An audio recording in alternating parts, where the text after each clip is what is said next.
stated that they do not agree for transfer of the components of Srisailam and Nagarjuna Sagar and stressed that the matter may be referred to the Apex Council to discuss common assets and to review the Gazette notification of 2482 dated 15/7/2021. ఎంత పచ్చి అబద్ధం మాట్లాడతారండి ముఖ్యమంత్రి. ఒక ముఖ్యమంత్రి ఇంత పచ్చి అబద్ధం ఎంత స్పష్టంగా అయ్యాలి దినపత్రికలో. ఈ పత్రిక చదివిన పాఠకుడు ఏమనుకోవాలి? ఈనాడు దినపత్రిక చదివింది ఒక రాష్ట్ర ముఖ్యమంత్రి మాట్లాడితే నిజమని అనుకుంటారా అనుకోరా? భవిష్యత్తులో మీరు కూడా జర్నలిస్టులతో కూడా మనవి ఏంటంటే ఆయన మాటలు చెక్ చేసుకొని మీరు రాయాల్సిన పరిస్థితి. ఎందుకంటే మన క్రెడిబిలిటీ పోతుంది, పత్రికల క్రెడిబిలిటీ పోయే ప్రమాదం ఉన్నది. ఒక ముఖ్యమంత్రి మాట్లాడినప్పుడు ఒక ప్రముఖ దినపత్రికలు ఏమైంది వల్ల ఆయన 17th బోర్డు మీటింగ్లో తెలంగాణ ప్రభుత్వం ఒప్పుకున్నది అని చెప్పింది. 17th బోర్డు మీటింగ్లో ఎంత గట్టిగా చెప్పిండు తెలంగాణ ఇరిగేషన్ స్పెషల్ సిఎస్, మేము ఒప్పుకునే సమస్యే లేదు, ఈ సమస్యను పూర్తిగా చర్చించడానికి అపెక్స్ కమిటీకి అంటే ఇద్దరు ముఖ్యమంత్రులు కేంద్ర జలవనరుల మంత్రి అధ్యక్షతన జరిగే సమావేశానికి రెఫర్ చేయండి, ఈ కేఆర్ఎంబి ఇచ్చిన ఆర్డరే తప్పు, ఈ ఆర్డర్ మీదనే పూర్తిగా రివ్యూ చేయాల్సిన అవసరం ఉంది, మేము ప్రాజెక్టులు అప్పచెప్పే సవాలే లేదు అని చెప్పి ఆ రోజు అప్పటి ప్రభుత్వం అంత స్పష్టంగా చెప్పింది. మరి ఇంత పచ్చి అబద్ధాలు పట్టపగలు సెక్రటరియట్లో కూర్చొని ఒక ముఖ్యమంత్రి గారు మాట్లాడడానికి అవునా? ఇంత ఇంత ఇంత దుర్మార్గం ఇంత స్పష్టంగా ఇంకా 50-50 వాటర్ రేషియో ఇవ్వాలని కూడా ఉంది. This is the meeting of the 17th KRMB meeting. ఎంత ఎంత దగుల్బాజీతనము, ఎంత దారుణంగా, ఎంత పచ్చిగా అబద్ధాలు మాట్లాడుతున్నారనడానికి ఇది దయచేసి ఈ తెలంగాణ సమాజము, విజ్ఞులైనటువంటి ప్రజలు, మేధావులు, జర్నలిస్టులు అందరూ కూడా వీటిని గుర్తించాలని చెప్పి నేను కోరుతాను. ఇకపోతే ఆయన గారు ఇంకోటి మాట్లాడినారు. ఇంకా నేను అసెంబ్లీలో చాలా చెప్తా, ఇంకా ఇప్పుడు కొద్దిగానే ఇవాళ ఓన్లీ శాంపుల్ మాత్రమే రిలీజ్ చేస్తున్నాను, చాలా చెప్పేటండి. ఇది ఆంధ్రజ్యోతి దినపత్రిక. ఎవరిని కూడా నారాజ్ చేయదలుచుకోవాలి, అన్ని పత్రికలు చూపిస్తాను, ఒక్కొక్కటి చెప్తాను.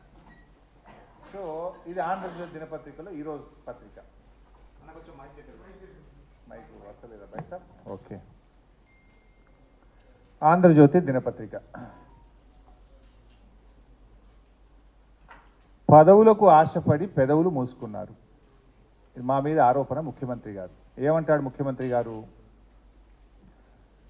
2004లో కాంగ్రెస్ ప్రభుత్వంలో ఏర్పడ్డ కేంద్ర రాష్ట్ర ప్రభుత్వాల్లో టీఆర్ఎస్ భాగస్వామి అని, పోతిరెడ్డిపాడు పొక్క పెద్దది చేసే నిర్ణయం జరిగినప్పుడు హరీష్ రావు, నాయన్ నరసింహారెడ్డిలు మంత్రులుగా ఉన్నారని ఆయన మా మీద ఆరోపణ చేసిండు. పోతిరెడ్డిపాడు పొక్క కొట్టినప్పుడట మేము రాజశేఖర రెడ్డి గారి క్యాబినెట్లో మంత్రులుగా ఉన్నాం, మేమే దీనికి బాధ్యులము, మీరు పెదవులు మూసుకున్నారు పదవుల కోసం అని మాట్లాడింది. పెదవులు మూసుకున్నది నీ పక్కన కూర్చున్న ఉత్తమ్ కుమార్ రెడ్డి, నీ పక్కన కూర్చున్న కోమటిరెడ్డి వెంకటరెడ్డి, నీ పక్కన కూర్చున్న నాటి కాంగ్రెస్ మంత్రులు. నువ్వు మూసుకున్నావు పెదవులు, మేం కాదు. నేను సాక్ష్యాధారాలు ఇస్తా. ఎంత దుర్మార్గం అంటే బడగాల్చి మీద చేసింది. మేము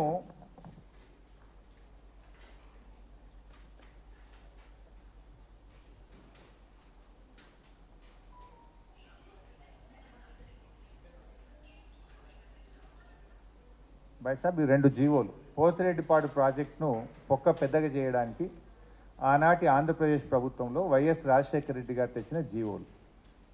జీవో నంబర్ 170 13/9/2005. మంచిగా వినండి బైసాబ్, 13/9/2005. ఈ జీవోలో కొంచెం తప్పు ఉందని దీన్ని కరెక్షన్ చేసి ఇంకో జీవో తెచ్చినారు.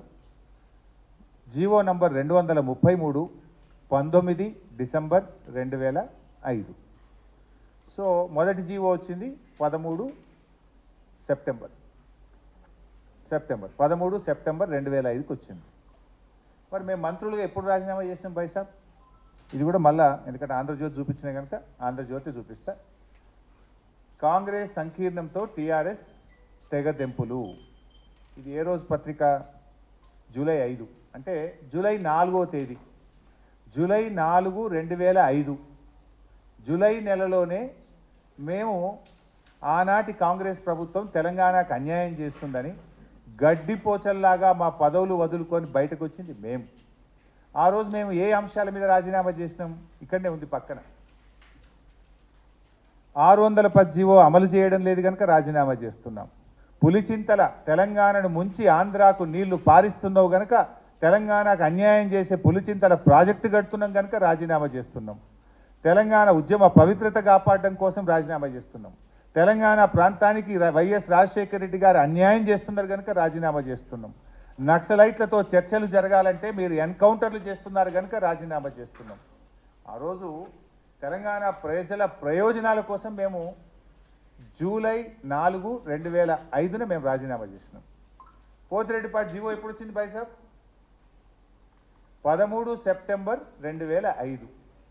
జూలై అంటే జూలై, ఆగస్ట్, సెప్టెంబర్. మేము రాజీనామా చేసిన 3 నెలల తర్వాత పోతిరెడ్డిపాటి జీవో వచ్చింది. నేను ఏమన్నారు రేవంత్ రెడ్డి గారు? పోతిరెడ్డిపాడు పొక్కగొట్టేటప్పుడు హరీష్ రావు, నాయన నరసింహారెడ్డి మంత్రులుగా ఉన్నారు అన్నాడు. నేను పాపం ఆయనకు ఆ స్క్రిప్ట్ రైటర్లు, డైలాగ్ రైటర్లు సరిగా లేనట్టున్నారు. కొంచెం బ్యాక్ ఆఫీస్ సరి చేసుకోవాలి. ఆయన ఏమవుతుంది ఇప్పుడు? ఆయన విలువ తగ్గుద్దా, నా విలువ తగ్గుద్దా? ప్రజలు ఏమనుకోవాలి రేపు? ఇంత పచ్చి అబద్ధాలు మాట్లాడొచ్చునా?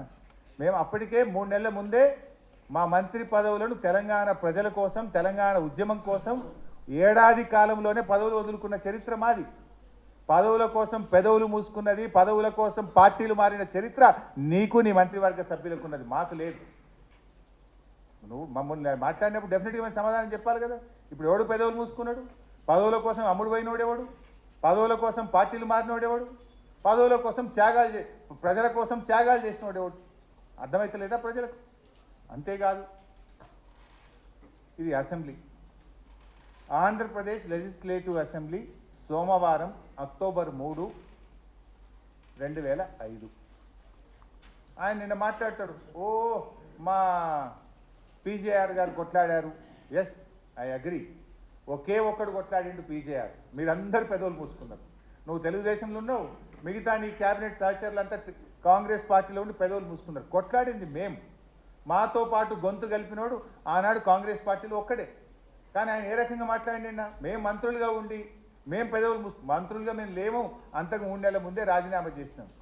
రాజీనామా చేసి ఊరుకోలే. మేము అసెంబ్లీలో పేగులు దగ్గరదాకా కొట్లాడినాం. అడ్జర్న్మెంట్ మోషన్ ఇచ్చినాం. I read out the adjournment motion. ఇది అసెంబ్లీ రికార్డు, అసెంబ్లీ నుంచి తెచ్చిందే కాపీ, నా సొంత కవిత్వం కాదు. This is in the record of assembly, మీరు చెక్ చేసుకోండి. అక్టోబర్ 3, 2005 మేము అడ్జర్న్మెంట్ మోషన్ ఇచ్చాం. అప్పుడు మా సభానాయకుడు డాక్టర్ విజయరామారావు గారు, ఐ విల్ రీడ్ అవుట్.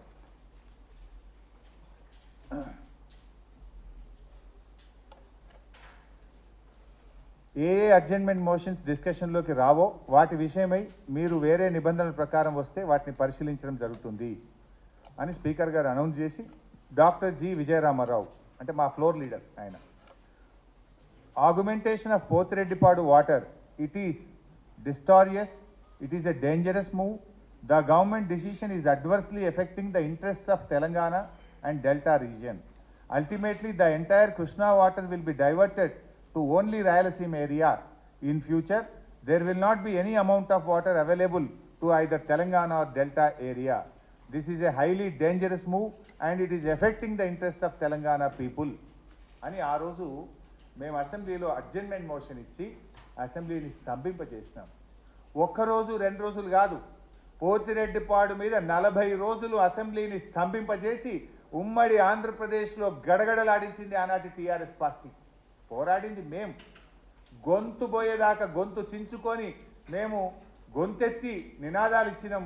పేగులు దగ్గరదాకా కొట్లాడినటువంటి పార్టీ టీఆర్ఎస్ పార్టీ ఆ రోజు. కానీ పదవుల కోసం పెదవులు మూసుకున్నది, పార్టీలు మారిన చరిత్ర నీకు, నీ మంత్రివర్గ సహచరులకు ఉంది. కానీ నీ పరిస్థితి ఎట్లుందంటే చోరు ఉల్టా కోత్వాల్కు డాంటే అన్నట్టు దొంగతనం చేసిన దొంగనే దొంగ అని గట్టి గచ్చినట్టు నీ తీరు గట్టి ఉన్నది నీకు.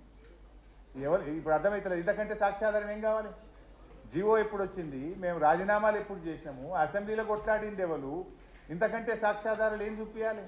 అంటే నువ్వు ఈ రకంగా ఇలా ఒక తప్పుదోవ పట్టించే విధంగా అర్ధ సత్యాలను, అబద్ధాలను ఒక ముఖ్యమంత్రి అయి ఉండి సచివాలయం నుంచి మాట్లాడటం తగునా అని చెప్పి నేను అడుగుతా ఉన్నా.